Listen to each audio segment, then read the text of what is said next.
aqui, turanya de novo, miles de voluntários na Corsão, tapiki sushi kanti kaya, riba nos playa ng Idelamang, bahasi nos isla mas limpi.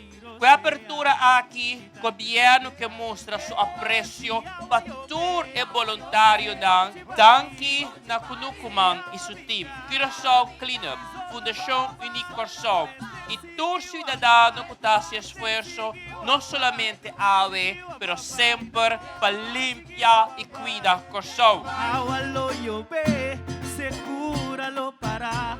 Lo que start como uma campanha contra dengue ha vuelto a virar um projeto de comunidade, um projeto de barrio voluntário e governo.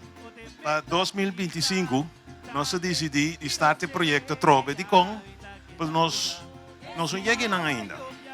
Agora aqui, tu sushi está para landfill, pero nós me se vai o seguinte step. O seguinte step está para reciclar, para processar sushi de uma forma duradoura.